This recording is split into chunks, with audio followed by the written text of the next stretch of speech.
Hello friends, இது உங்கள் empty பாட்டில். Sun டிவில நான் பிரைம் டைம் ஸ்லாட்ல ஒளிபரப்பான சீரியல் பாண்டவர் இல்லம்.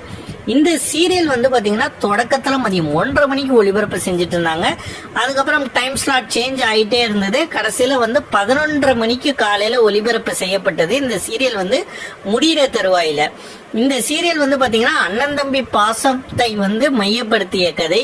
இந்த சீரியல்ல பாப்ரி ஜோஸ் நடிச்சாங்க, ஆர்த்தி சுபாஷ் நடிச்சாங்க. ஸோ இவங்கெல்லாம் அந்த சீரியலோடைய வெற்றிக்கு ஒரு முக்கியமான காரணமா அமைஞ்சாங்க.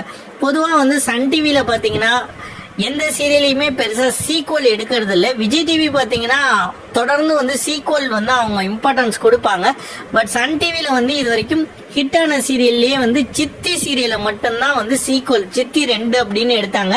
பட் அதுவும் பாத்தீங்கன்னா சித்திக்கும் சித்தி 2க்கும் ஒரு பெரிய ஒற்றுமை எல்லாம் கிடையாது. பேர் மட்டும்தான் சித்தி 2. பட் சித்தி சீரியலுக்கும் சித்தி 2 சீரியலுக்கும் கதைக்களம் என்டையர்லி டிஃப்ரெண்டா தான் இருந்தது. ஸோ பொதுவாகவே சன் டிவி சீக்வல்ஸ்ல பெரிய ஆர்வம் காட்டுறது கிடையாது. ரோஜா 2 சீரியல் சாரிகாமா எடுத்த போகும்போது கூட அதை சன் டிவில டெலிகாஸ்ட் பண்ணல. அவங்க சாரிகாமா யூடியூப் சேனல்ல தான் டெலிகாஸ்ட் பண்ணாங்க. அதுவும் பாதிலேயே நிறுத்தப்பட்டுச்சு. இப்ப பாத்தீங்கன்னா பாண்டவர் இல்லம் சீரியல் பார்ட் 2 வரதுக்கான சாத்தியங்கள் இருக்கிறதா சொல்லப்படுது. ஏன்னா நான் பிரைம் டைம் ஸ்லாட்ல பெருசா பல சீரியல்களுக்கு வரவேற்பு கம்மியானதுனால ஏற்கனவே ஹிட்டான ஒரு சீரியல் அந்த நான் பிரைம் டைம் ஸ்லாட்ல ஒளிபரப்பு செஞ்சா அதுக்கு வரவேற்பு ஜாஸ்தியா இருக்கும்னு சன் டிவி கருதுறதா தோணுது. ஸோ அதனால பாண்டவர் இல்லம் அதே கேஸ்ட் அண்ட் க்ரூ வச்சு மேக்சிமம் எடுக்கிறதுக்கு முயற்சி பண்ணுவாங்க. இல்லைன்னா ஒருத்தர் 2 பேர் சேஞ்ச் ஆகிறதுக்கு வாய்ப்பு இருக்கு.